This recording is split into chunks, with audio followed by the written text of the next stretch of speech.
अस्सलाम वालेकुम नाज़रीन, हाईटेक न्यूज के नेशनल और इंटरनेशनल खबरों में आपका खैर मकदम है। मैं हूं नेहा खान। नजर डालते हैं आज की अहम खबरों पर। पार्लियामेंट के मेन गेट पर हुक्मरान जमात और कुछ अपोजिशन के अरकान के दरमियान धक्कम पहल का वाकया पेश आया, जिसमें ओडिशा के बालासूर हलके के बीजेपी के रुकन पार्लियामेंट प्रताप सिंह सारंगी पार्लियामेंट की सीढ़ियों से गिर गए। उनके सर पर चोट आई और उन्हें इलाज के लिए व्हील चेयर पर ले जाया गया। सारंगी ने इल्जाम लगाया कि अपोजिशन लीडर राहुल गांधी के धक्के की वजह से वो गिरे थे। उन्होंने कहा कि राहुल गांधी ने कुछ एमपी को धक्का दिया, जिसकी वजह से एक रुकन पार्लियामेंट उन पर गिरा, जिससे वो जख्मी हो गए।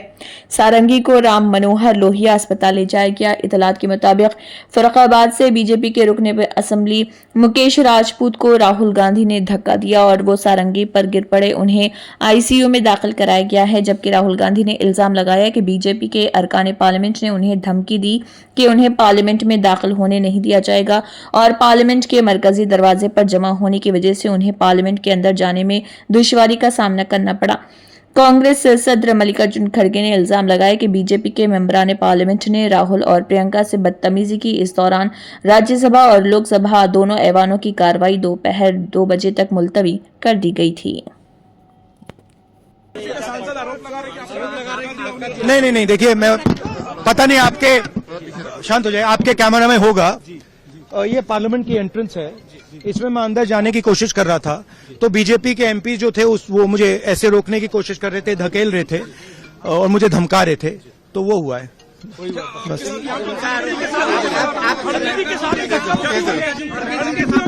नहीं, देखिए, हाँ किया है, मगर ठीक है, कोई मतलब धक्का मुक्की से हमें कुछ होता नहीं है, मगर ये एंट्रेंस है पार्लियामेंट हाउस की और हमारा अधिकार है अंदर जाने का, और बीजेपी के जो मेंबर्स हैं वो हमें अंदर जाने से रोक रहे थे। सेंट्रल इशू है जो आप लोग मांग कर रहे हैं अमित शाह के रेजिग्नेशन को लेकर। नहीं, सेंट्रल इशू है कि ये कॉन्स्टिट्यूशन पर आक्रमण कर रहे हैं और जो अंबेडकर जी की मेमोरी है उसका अपमान कर रहे हैं। बीजेपी सर आप लोगों से माफी की मांग कर रही है, कह रही है कांग्रेस माफी मांगे। मैम आपके साथ धक्का मुक्की हुई है? मैम प्रियंका जी आपके साथ कोई बदसलूकी? लोकसभा में ऑपोजिशन के अराकीन, जिनमें कांग्रेस के रहनुमा राहुल गांधी भी शामिल थे, वजीर दाखिला अमित शाह के अंबेडकर पर दिए गए हालिया बयान के खिलाफ पार्लियामेंट में शदीद एहतजाज किया। ऑपोजिशन ने अमित शाह से माफी और उनके इस्तीफे का मुतालबा किया। इस दौरान राहुल गांधी नीली टी शर्ट पहने हुए थे, जबकि प्रियंका गांधी ने भी नीली साड़ी जेब तन की हुई थी। इसके अलावा दीगर ऑपोजिशन अराकीन भी नीले रंग के कपड़े में मलबूस थे, जो बाबा साहेब अम्बेडकर के साथ इज़हार यकजहती की अलामत थे। लोकसभा में ऑपोजिशन रहनुमाओं राहुल गांधी और प्रियंका गांधी की क़यादत में इंडिया ब्लॉक के अराकीन ने पार्लियामेंट के अहाते में बाबा साहेब अम्बेडकर की मूर्ति के सामने एहतजाज मार्च निकाला। प्रियंका गांधी ने इल्जाम आयद किया है कि बीजेपी ने बाबा साहेब का मजाक उड़ाया है और उनकी तस्वीर के साथ छेड़छाड़ की है, जो उनके मुताबिक बाबा साहेब के वक़ार का तौहीन है। इसके अलावा वहीं पार्लियामेंट के दोनों ऐवानों में भी जबरदस्त हंगामा आराई देखने को मिली। ऑपोजिशन अराकीन ने जय भीम के नारे लगाए और लोकसभा और राज्यसभा में अम्बेडकर के खिलाफ बीजेपी के बयानात पर एहतजाज जारी रखा।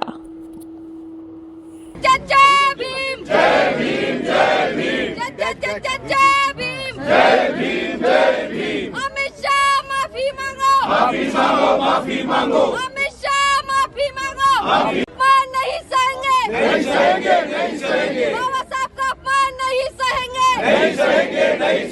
बाबा का अपमान नहीं सहेंगे। शुमाली हिंदुस्तान की रियासतों में सर्दी की शिद्दत बरकरार है। पहाड़ों पर बर्फबारी का सिलसिला जारी है, जबकि मैदानी इलाकों में सर्द हवाएं चल रही। पंजाब, हरियाणा और राजस्थान सर्दी की लपेट में है और इसका असर दिल्ली पर भी वाज़ेह तौर पर नजर आ रहा। दिल्ली एनसीआर में भी ठंड का जोर जारी है और सर्द लहर ने लोगों को ठिठुरने पर मजबूर कर दिया है।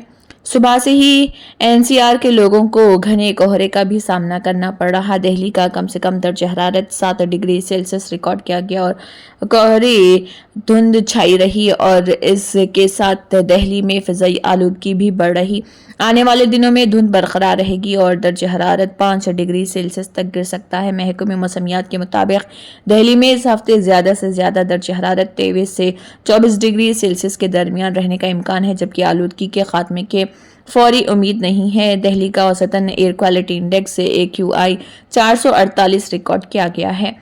सुबह 5:30 बजे दिल्ली का दर्जे हरारत 6.2 डिग्री सेल्सियस रहा और सुबह 7 बजे IGI एयरपोर्ट पर हथनिगाह 700 मीटर रही, जो गुज़िश्ता रात के 300 मीटर से बेहतर थी। मुख्तलिफ रनवेज पर हथनिगाह 1000 से 2000 मीटर के दरमियान है, जिसके बाइस परवाजों का ऑपरेशन मामूल के मुताबिक जारी है। जम्मू कश्मीर के कुलगाम जिले में सिक्योरिटी फोर्सेस ने मिलिटेंटों के खिलाफ कार्रवाई करते हुए 5 मिलिटेंटों को हलाक कर दिया। ये तसादुम कुलगाम के बहीबाग पुलिस स्टेशन के तहत आने वाले कद्र गांव में हुआ है। दोनों जानिब से शदीद फायरिंग का तबादला हुआ, जिसके नतीजे में 2 एहलकार जख्मी हो गए। फौज की चिनार कवर ने तस्दीक की कि यह ऑपरेशन एक खास खुफिया इत्तला की बुनियाद पर किया गया। इतलात के मुताबिक मिलिटेंट इलाके में सरगर्म थे। जैसे ही फौज ने मशकूक हरकत नोट की, मिलिटेंटों ने फायरिंग शुरू कर दी, जिस पर फोर्सेस ने मुयस्सर जवाबी कार्रवाई अंजाम दी। ये कार्रवाई ऐसे वक्त में की गई है जब वादी में हालिया दिनों में मिलिटेंसी देखने में आई है। तो माक़ाबल जम्मू के खनौर इलाके में भी इसी तरह का एक ऑपरेशन किया गया था, जिसमें 3 मिलिटेंट मारे गए थे। इस वक्त मिलिटेंटों ने फौज के काफिले पर घात लगाकर हमला किया था। इस कार्रवाई के दौरान सिक्योरिटी फोर्सेस को मिलिटेंटों से असलाह और गोला बारूद भी मिला था। इसके बाद फौज ने इलाके में सर्च ऑपरेशन शुरू करके बाकी ईमानदार मिलिटेंटों का ताक़ुब किया। कुलगाम में जारी मौजूदा ऑपरेशन के तहत इलाके को घेरे में लेकर तलाशी जारी है, ताकि किसी भी मिलिटेंट को गिरफ्तार कर या हलाक किया जा सके। फौजी ज़राए ने बताया कि इस तरह के ऑपरेशन मिलिटेंटों की बढ़ती हुई सरगर्मियों को काबू में रखने के लिए जरूरी है। ये एनकाउंटर जो है ये काडर कुलगाम का गांव है। यहाँ पे कल शाम से जो है वो एनकाउंटर जो है वो चल रहा है और इस एनकाउंटर में अभी तक जो है वो 5 जो है वो टेररिस्ट जो है वो मारे गए हैं। ऑपरेशन अभी जारी है, सर्च ऑपरेशन अभी चल रहा है। बाकी डिटेल्स जो है जब ऑपरेशन कंक्लूड होगा हम आपको बाकी जानकारी दे देंगे। अभी बॉडी जो है वो रिट्रीव हो रही है, उसकी पूरी की पूरी जो है वो आपकी डिटेल जो है वो हम एनकाउंटर के कंक्लूड होने के बाद बता देंगे। जहां तक आइडेंटिफिकेशन का सवाल है, मैंने ये आपको बताया कि ऑपरेशन अभी जारी है। ये जो है वो शायद जो ऑपरेशन है वो हिजबुल मुजाहिदीन से ताल्लुक रखते हैं, ये दहशतगर्द। और बाकी जो है वो ऑपरेशन की डिटेल हम ऑपरेशन के कंक्लूड होने के बाद बता देंगे। मैं आपको ऑपरेशन अभी जारी है, आप थोड़ा सा जो है वो पेशेंस रखें। इमीडिएटली ऑपरेशन के कंक्लूड होने के बाद हम आपसे बात करेंगे। कुछ जवानों के जख्मी होने की खबर, 2 जवान हमारे जो है वो जख्मी हैं, लेकिन वो स्टेबल हैं। उनको जो है वो 92 बेस हॉस्पिटल में जो है मुंतकिल किया गया है और they are stable now. Thank you. Mumbai के गेटवे ऑफ इंडिया से एलिफेंटा जजीरे की जानिब दर्जनों मुसाफिरों को ले जा रही एक कश्ती बहरिया की एक कश्ती से टकराने के बाद पलट गई थी। ज़राए से मिली इत्तला के मुताबिक बहरिया की एक कश्ती ने मुसाफिर को ले जा रही कश्ती को टक्कर मार दी, जिसमें 13 लोगों की मौत हो गई। इस हादसे के बाद 101 लोगों को बचा लिया गया, लेकिन कई अफराद गुमशुदा भी हैं। लापता अफराद के बारे में हतमी तादाद अभी सामने नहीं आई है, लेकिन उनकी तलाश जारी है।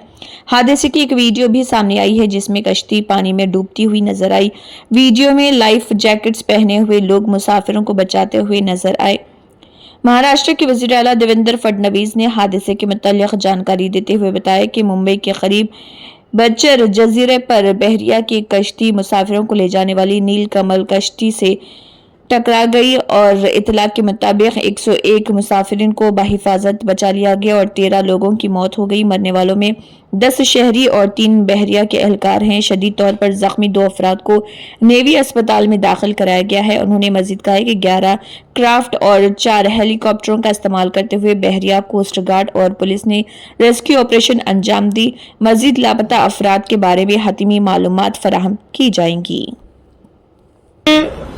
के पास समुद्र में जो बुचर आइलैंड है, वहां पर आज 3:55 पर नीलकमल नाम की एक जो प्रवासी वेसल थी उसको नौदल की एक बोट टकराने से एक बहुत बड़ा अपघात हुआ है, एक्सीडेंट हुआ है।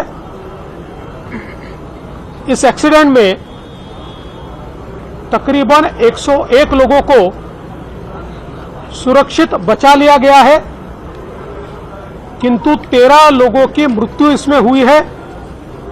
शाम 7:30 बजे तक की ये जानकारी है। इन 13 लोगों में 10 सिविलियंस है और 3 नेवी के लोग हैं जिनकी मृत्यु हुई है। 2 व्यक्ति गंभीर रूप से घायल है जिनको नेवी के अस्पताल में ही भर्ती किया गया है। नेवी, कोस्ट गार्ड और पुलिस इन्होंने 11 क्राफ्ट और 4 हेलीकॉप्टर्स के माध्यम से बचाव कार्य करके तेजी से लोगों को बचाने का प्रयास किया है। अभी भी अंतिम इसका समाचार नहीं मिल पाया है, जो कल सुबह तक पता चलेगा कि अगर कोई और मिसिंग है तो उसके बारे में जानकारी ये कल सुबह तक मिल पाएगी। अभी तक की जानकारी हमने आपको दी है। जो जिन लोगों की मृत्यु हुई है उनको सीएम रिलीफ फंड से 5 लाख रुपए दिए जाएंगे। और ये जो पूरी घटना है, इस घटना की तफ्तीश ये पुलिस भी करेगी और नेवी भी करेगी। कांग्रेस के रुकने पार्लियामेंट शशि थरूर ने कहा है कि आप पार्लियामेंट टेलीविजन पर वीडियो देख सकते हैं कि बदकिस्मती से अंबेडकर की विरासत और आइन खुद सियासी तौर पर मैदानी जंग बन चुकी है और अंबेडकर की तौहीन कैसे की गई। उन्होंने कहा है कि ये दोनों तरफ से थोड़ा सा मजाइका खेज होता जा रहा। उन्होंने कहा है कि हमें आज के मसाइल की तरफ बढ़ने की जरूरत है और कल के पैगाम की तरफ नहीं। पैगाम वाज़ेह है कि ऑपोजिशन इस पर मुत्तहिद है। अगर वाकई वीडियो दुरुस्त नहीं है तो उन्हें यानी कि बीजेपी को सही वीडियो बनानी चाहिए कि राज्यसभा में मरकजी वजीर दाखिला अमित शाह ने क्या कहा था। उत्तर प्रदेश के वजीर आला योगी आदित्यनाथ ने कहा है कि इस साल ये भारत रत्न अटल बिहारी वाजपेयी की 100वीं यौम पैदाइश होने जा रही और इसे मना रहा है। इस मौके पर उन्होंने कहा है कि हम आज से गुड गवर्नेंस हफ्ता मनाएंगे। उन्होंने बलरामपुर की नुमाइंदगी की थी। उन्होंने कहा है कि लखनऊ कई बार लोकसभा में रहे और वो एक शायर, साफी और सियासतदान थे। वो सबको साथ लेकर चलने की सलाहियत रखते थे और उनकी सालगिरह के मौके पर हर जिले में प्रोग्राम शुरू हो चुके हैं, जिसमें स्कूल के बच्चों के लिए गुड गवर्नेंस पर मजमून नवेसी का प्रोग्राम और आला तालीमी सतह पर गुड गवर्नेंस पर तकरीरी और मुकाबले होते हैं और इसके अलावा दीगर मुकाबले भी मुनक्किद किए जा रहे हैं। देखिए उत्तर प्रदेश के वज़ीर आला योगी आदित्यनाथ का क्या कहना है। भारत माता के महान सपूत, देश के पूर्व प्रधानमंत्री श्रद्धेय अटल बिहारी वाजपेयी जी का यह जन्म शताब्दी वर्ष और इस अवसर पर आज से प्रदेश भर में सुशासन सप्ताह का शुभारंभ हो रहा है। हम सब जानते हैं श्रद्धेय अटल जी कि पैतृक जन्मभूमि उत्तर प्रदेश है।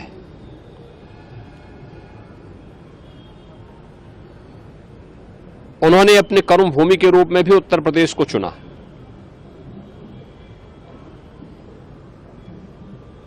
उत्तर प्रदेश में बलरामपुर और लखनऊ से कई बार उन्होंने देश की संसद में उत्तर प्रदेश का प्रतिनिधित्व किया। देश के विदेश मंत्री और फिर प्रधानमंत्री के रूप में भी उन्होंने देश को एक सक्षम नेतृत्व प्रदान किया। श्रद्धेय अटल जी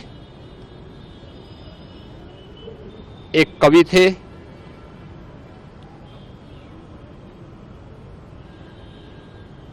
पत्रकार भी थे, एक साहित्यकार भी थे, एक राजनेता भी थे और सबसे बड़ी बात यह थी कि समन्वय के साथ सबको लेकर के चलने की सामर्थ्य रखते थे। भारतीय राजनीति के वे अजात शत्रु कहे जाते थे। 6 दशक का उनका सार्वजनिक जीवन बिना किसी कलंक के पूरे भारतवासियों ने देखा और आज सरदेव अटल जी की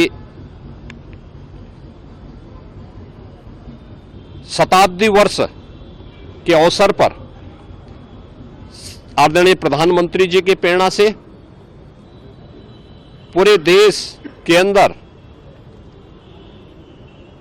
सुशासन सप्ताह का शुभारंभ हो रहा है, जिसमें उत्तर प्रदेश के अंदर मुझे अपने साथियों के साथ में उच्च शिक्षा मंत्री श्री योगेंद्र उपाध्याय जी, पर्यटन और संस्कृति मंत्री श्री जयवीर सिंह जी के साथ में इसका शुभारंभ करने का अवसर प्राप्त हो रहा है। यह कार्यक्रम सप्ताह भर तो चलेंगे ही, हर जनपद में भी कार्यक्रम प्रारंभ हुए हैं, जिसमें स्कूली बच्चों के लिए सुशासन पर निबंध लेखन का, उच्च शिक्षा स्तर पर सुशासन पर भाषण प्रतियोगिता का कार्यक्रम है, कहीं पेंटिंग की प्रतियोगिता का आयोजन किया गया है, कहीं पे ग्रामीण क्षेत्र में एक संगोष्ठी के आयोजन हो रहे हैं और इसके नाम पर यह कार्यक्रम आज से लेकर के 25 दिसंबर तो चलेंगे। वर्ष भर भी ये कार्यक्रम अलग अलग समय पे चलेंगे। 25 दिसंबर को जो प्रतिभागी होंगे उनको सम्मान का कार्यक्रम और उस दिन सायंकाल नवोदित कवियों की अटल जी की कविताओं पर आधारित एक काव्य संध्या भी हर एक जनपद में, हर स्कूलों में भी, स्कूल कॉलेजेस में भी आयोजित होगी। अटल जी सुशासन के प्रतीक माने जाते हैं। स्वतंत्र भारत में सुशासन कैसे होता है, यह अटल जी ने देशवासियों के सामने रखा। राजनीतिक अस्थिरता को स्थिरता में बदला। वादी कश्मीर में शबाना दर्जे हरारत में कदरे बेहतरी रिकॉर्ड होने के बावजूद ठिठुरती सर्दियों का राज बरकरार है, जिसने लोगों का जीना अजबस मुहाल कर दिया है। महकमे मौसमियात के मुताबिक वादी में 26 दिसंबर तक मौसम सर्दी की लहर जारी रहने का इम्कान है। जनूबी कश्मीर का जिला शोपियां वादी का सर्द तरीन इलाका रहा, जहां कम से कम दर्जे हरारत -7.8 डिग्री सेंटीग्रेड रिकॉर्ड हुआ, जबकि जनूबी कश्मीर के वाक़ सयाहती मुकाम सोनामर्ग दूसरे दर्जे हरारत में रहा, जहां कम से कम दर्जे हरारत -7.7 डिग्री सेंटीग्रेड रिकॉर्ड किया गया। जोजिला पर एक बार फिर कम से कम दर्जे हरारत -23.0 डिग्री सेंटीग्रेड रिकॉर्ड हुआ है। गरमाई दारुल हुकूमत श्रीनगर में कम से कम दर्जे हरारत -4.5 डिग्री सेंटीग्रेड रिकॉर्ड किया गया, जहां गुज़िश्ता शब का दर्जे हरारत -5.3 डिग्री सेंटीग्रेड रिकॉर्ड हुआ। वादी के मशहूर सयाहती मुकाम पहलगाम में कम से कम दर्जे हरारत -5.8 डिग्री सेंटीग्रेड रिकॉर्ड हुआ, जहां गुज़िश्ता शब का दर्जे हरारत -6.8 डिग्री सेंटीग्रेड रिकॉर्ड हुआ। सरहदी जिले कुपवाड़ा में कम से कम दर्जे हरारत -4.4 डिग्री सेंटीग्रेड रिकॉर्ड हुआ, जहां गुज़िश्ता शब का दर्जे हरारत -5.6 डिग्री सेंटीग्रेड रिकॉर्ड हुआ।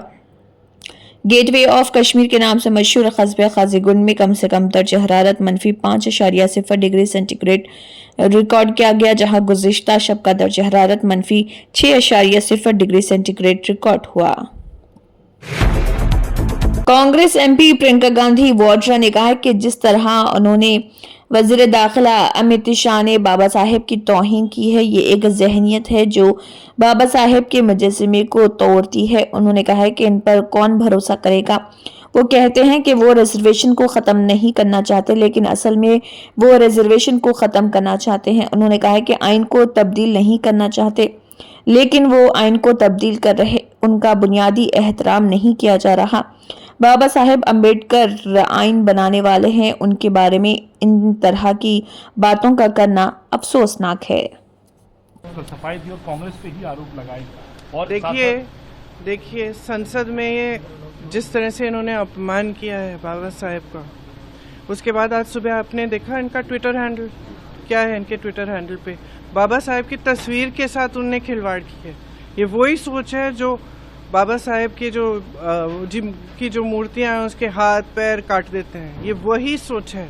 इन पे कौन भरोसा करेगा? ये कहते हैं आरक्षण को ये खत्म नहीं करना चाहते, संविधान को बदलना नहीं चाहते, तो क्या कर रहे हैं? बेसिक रिस्पेक्ट होती है ना, इंग्लिश में कहते हैं बेसिक रिस्पेक्ट, एक आदर जो होना चाहिए वो आदर ही नहीं है। ये संविधान के निर्माता हैं, उनके बारे में आप ऐसा कह रहे हैं।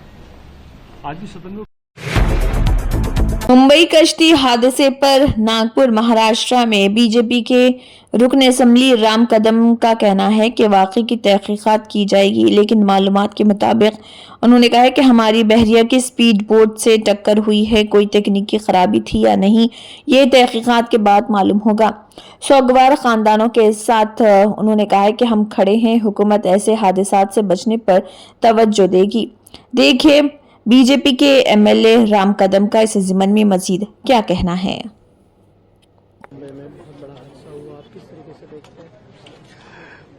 उसकी पूरी जांच होगी, खंगाला जाएगा, पर जहां तक प्राप्त जानकारी है उसके अनुसार अपनी ही नेवी की वो जो स्पीड बोट थी वो टकराई है।